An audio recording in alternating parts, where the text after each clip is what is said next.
I'm Max Brantley with the Arkansas Times on Friday, January 2nd. Arkansas is limping into the new year. Not a lot of people working today with this sort of short week after a holiday, but there are a few things to report. The good news is that the Arkansas minimum wage went up yesterday to $7.50 an hour. That's not quite a living wage, but it's a lot better than the $6.25 that prevailed before. In another year or so, our minimum wage will actually be higher than the federal minimum wage. How about that? Ahead of the nation.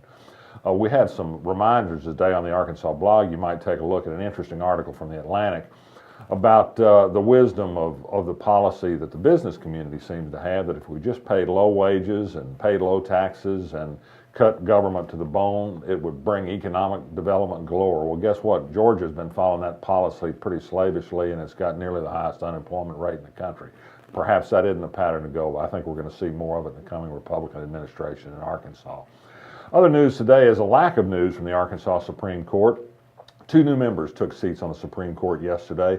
That means a Supreme Court spokesman confirmed to me today that they're going to have to reconference the appeal of the same-sex marriage case. That is, next week perhaps they'll take another vote and see if the court still is of a mind to decide the way they originally decided after oral arguments 6 weeks ago, or whether there need to be new oral arguments. If the sides change, we don't really know because the internal deliberations of the court are not public.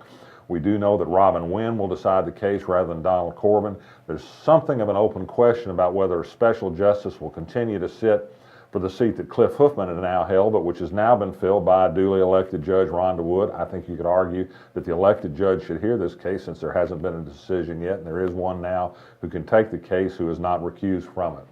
Also waiting news on the State Public Service Commission. Colette Honorable, the current PSC chairman, has been confirmed for a seat on the Federal Energy Regulatory Commission, but she's delayed resigning from the Arkansas PSC until the final processing of her appointment is done.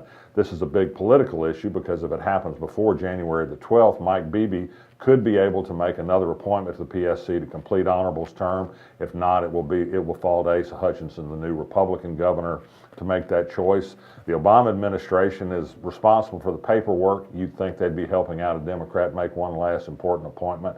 We shall see. Don't know yet. Elsewhere on today's blog, we have news that the Pulaski County prosecuting attorney has dropped a drug charge against a man who was beaten by Pulaski County Sheriff's deputies in an arrest at a service station. They're still waiting a final investigative file on whether they might charge the deputies with excessive use of force. That remains to be determined. I got a further follow-up last week about an item that I mentioned on my last broadcast, and that's about the new Surgeon General of Arkansas, Greg Bledsoe. I mentioned he'd had a past as an advocate for motorcycle helmet laws. He got back to me after we taped this and said he indeed is still an advocate for motorcycle safety laws, which was good news to hear from him.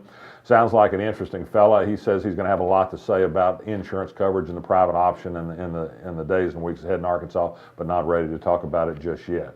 Asa Hutchinson, the governor, announced 4 barbecues around the state next week, $15 a head. I think Rogers, El Dorado, Jonesboro, Fort Smith, you can get a close-up look at the governor-to-be before he's inaugurated in the following week if you can't make it to Little Rock. Speaking of enthusiasm, have you seen anything like the Hog Wild fans that are up in the air over the big victory over Texas? Detracted a little bit, perhaps, from the fact that the SEC didn't do so well in the bowl games. If not for Arkansas, there wouldn't have been a lot to crow about, in fact.